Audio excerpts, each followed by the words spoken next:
Assalamualaikum warahmatullahi wabarakatuh. Yang terhormat Prof. Dr. Pujiono SEA, MSI selaku dosen pengampu mata kuliah Teori Akuntansi. Perkenalkan, kami dari kelompok 4 kelas 2004F akan menjelaskan materi terkait sejarah dan perkembangan akuntansi. Adapun nama anggota kami dengan 3 angka terakhir NIM-nya diantaranya yakni Nur Masito 164, Ismani Putri Arfiana 115, Sarah Syalsa Azia 135, Krisna Adi Wicaksono 141, saya sendiri Ahmad Asyari 174, dan Rizal Putro Satrio 243. Baik, yang pertama kita akan membahas tentang sejarah dan perkembangan akuntansi. Pada awal perkembangannya, dasar atau akar dari penerapan akuntansi itu telah ditemukan sejak 7.000 hingga 8.000 tahun sebelum Masehi. Nah, proses pencatatan akuntansi pada masa tersebut itu masih bersifat sederhana dan masih menggunakan metode single entry. Bangsa yang menggunakan pencatatan sederhana tersebut diantaranya ada bangsa Mesopotamia, Yunani, dan juga Cina.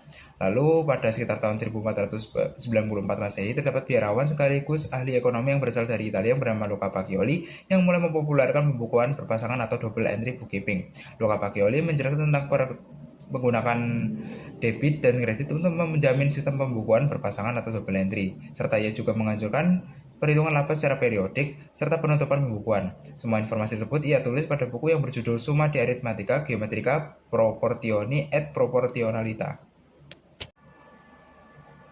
Baik, yang selanjutnya kita akan membahas tentang perkembangan akuntansi dari praktik yang sederhana hingga ke sistem modern. Pada tahun 7.000 hingga 8.000 sebelum Masehi, pembukuan pada masa itu hanya bersifat sederhana dan menggunakan metode single entry. Biasanya pencatatan akuntansi itu hanya digunakan untuk mencatat proses bakal kuno dan menghitung jumlah hasil panen, ternak, serta barang dagangan. Nah, lalu pada abad ke-13 hingga 15 Masehi, sistem pembukuan berpasangan itu mulai diperkenalkan dan dipopulerkan oleh Luca Pacioli. Nah, metode double entry sendiri itu memiliki kelebihan yaitu memudahkan dalam menjaga akurasi pencatatan. Lalu pada abad ke-19 hingga 20 pada era revolusi industri, metode pembukuan itu menjadi lebih sistematis, kompleks, dan transparan dalam mencatat biaya produksi, depresiasi aset, dan juga standar pencatatan dan pelaporan akuntansi. Nah, lalu pada era digital atau era modern saat ini, catatan akuntansi itu sudah mulai menggunakan media digital berupa software akuntansi dan juga cloud accounting yang digunakan agar pencatatan itu dapat meningkatkan efisiensi, akurasi, dan kecepatan dalam pengelolaan keuangan. Baik, yang selanjutnya kita akan membahas tentang pengaruh lingkungan ekonomi dan politik terhadap akuntansi. Nah, pada aspek ekonomi, kondisi seperti pertumbuhan ekonomi dapat mempengaruhi cara perusahaan dalam mencatat, mengukur, dan melaporkan transaksi keuangannya. Selain itu, perkembangan ekonomi juga mendorong munculnya kebutuhan informasi manajerial yang lebih kompleks, sehingga akuntansi itu tidak hanya berfungsi sebagai alat dalam pencatatan, namun juga sebagai dasar dalam pengambilan keputusan bisnis. Nah, pada aspek politik, stabilitas politik yang baik itu cenderung menciptakan kepastian hukum dan iklim usaha yang kondusif, sehingga praktik akuntansi dapat berjalan dengan konsisten dan transparan. Sebaliknya, jika kondisi politik itu tidak stabil atau sering berubah kebijakannya, maka akan memunculkan ketidakpastian dalam penerapan standar akuntansi dan meningkatkan resiko manipulasi dalam laporan keuangan. Nah, dengan demikian, akuntansi itu tidak dapat dipisahkan dari dinamika ekonomi dan politik, karena keduanya itu membentuk kerangka dan praktik akuntansi dalam suatu negara. Perkenalkan, nama saya Krisna Wicaksono dengan 3 NIM akhir 141. Pada kesempatan kali ini saya ingin melanjutkan penjelasan dari teman saya. Di sini saya ingin menjelaskan dari pengertian dan sejarah double entry. Jadi, pencatatan berpasangan atau double entry bookkeeping ini merupakan sistem catatan akuntansi di mana setiap transaksi dicatat dalam dua aspek yang saling berlawanan, yaitu debit dan kredit. Nah, dari sistem ini didasarkan pada persamaan dasar akuntansi, yaitu aset sama dengan kewajiban ditambah dengan ekuitas.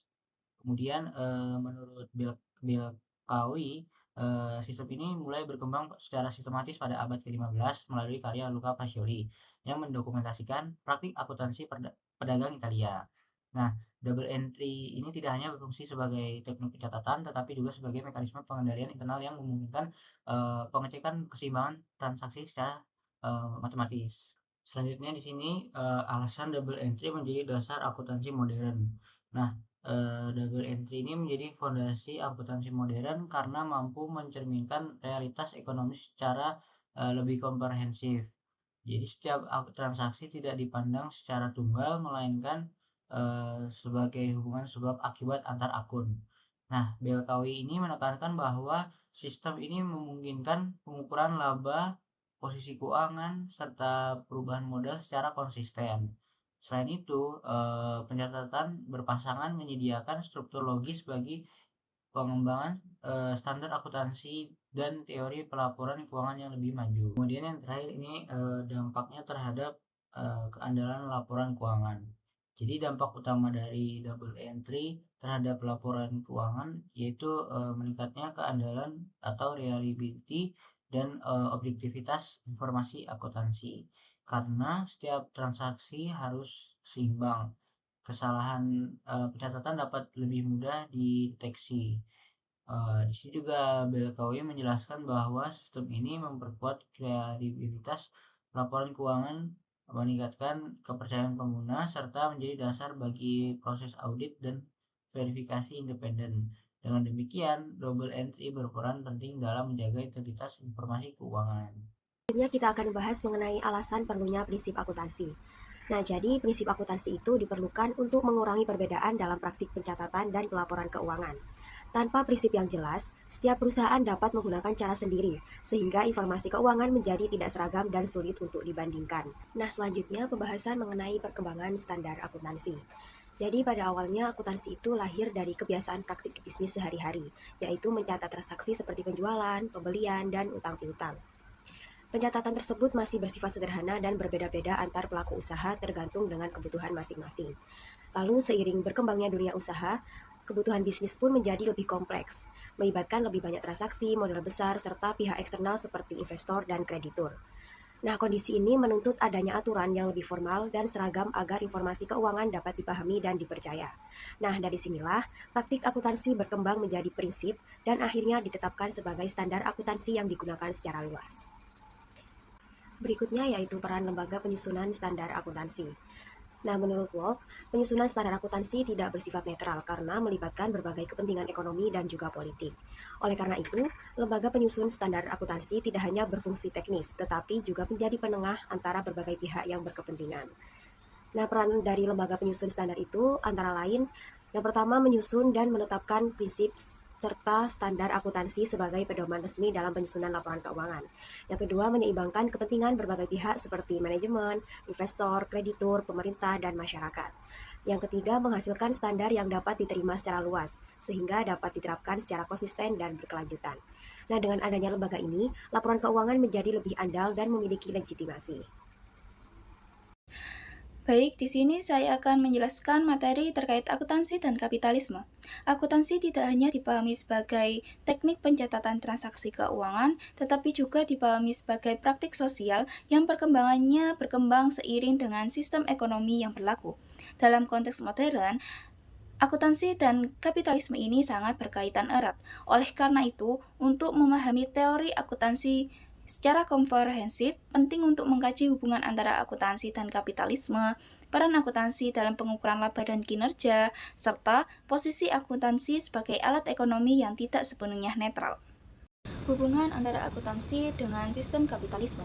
Kapitalisme merupakan sistem ekonomi yang menekankan kepemilikan pribadi atas alat produksi, pencarian laba, serta mekanisme pasar sebagai penentu harga dan alokasi sumber daya. Dalam sistem ini, akuntansi berfungsi sebagai infrastruktur utama yang memungkinkan kapitalisme berjalan secara efisien. Terdapat beberapa aspek dalam hubungan akuntansi dengan kapitalisme, yaitu yang pertama, pencatatan dan pengendalian modal. Akuntansi menyediakan informasi mengenai investasi modal, aset, dan kewajiban perusahaan.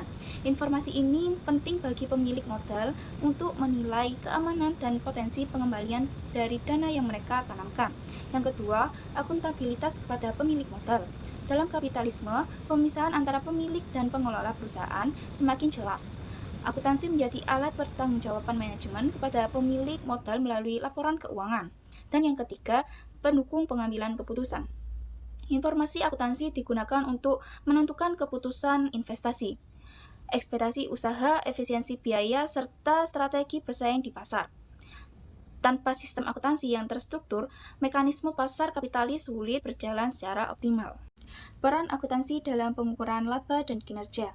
Akuntansi memegang peran penting dalam menentukan bagaimana laba itu dihitung, diukur, dan disajikan kepada para pengguna laporan keuangan. Melalui seperangkat prinsip, asumsi, dan metode tertentu, akuntansi dapat menetapkan kapan pendapatan diakui dan bagaimana beban itu dihitung. Selain sebagai ukuran laba, akuntansi juga berfungsi sebagai alat penilaian kinerja perusahaan dan manajemen. Informasi laba dalam perhitungan akuntansi dapat digunakan sebagai perhitungan rasio keuangan seperti return on asset atau ROA dan return on equity atau ROE yang sering digunakan oleh investor dan kreditur untuk menilai efisiensi dan profitabilitas dari perusahaan tersebut.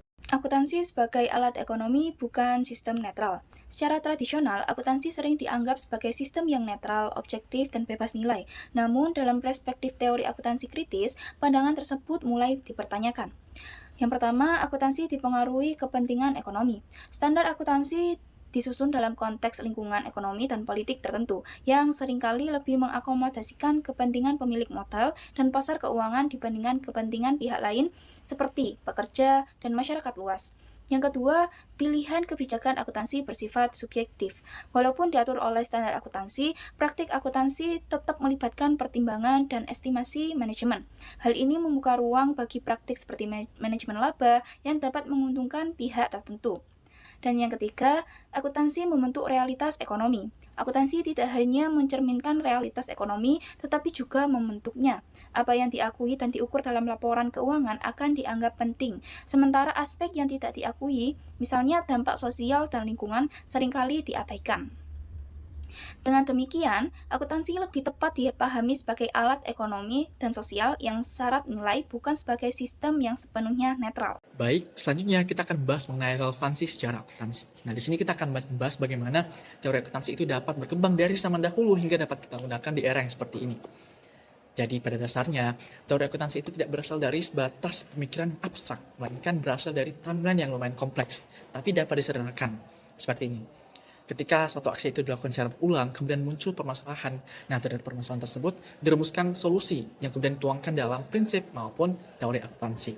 Nah, seperti yang terlihat pada layar, ketika praktik pencatatan keuangan itu dilakukan secara berulang, kemudian muncullah berbagai permasalahan. Contohnya mulai dari penilaian kinerja, pengendalian sumber daya, hingga pencegahan kecurangan. Nah, di sini muncullah kebutuhan untuk merumuskan prinsip-prinsip umum yang dapat menjelaskan dan mengarahkan bagaimana seharusnya praktik tersebut dilakukan. Nah, disinilah sejarah berperan penting karena sejarah itu berfungsi sebagai rekam jejak yang dapat dianalisis dan disistematisasi menjadi teori akuntansi. Peran sejarah akuntansi dalam pengembangan teori akuntansi dapat dipahami melalui hubungan sebab akibat antara praktik dan teori. Karena apa? Nah, setiap muncul masalah baru dalam aktivitas ekonomi, maka praktik pencatatan keuangan akan menyesuaikan terlebih dahulu.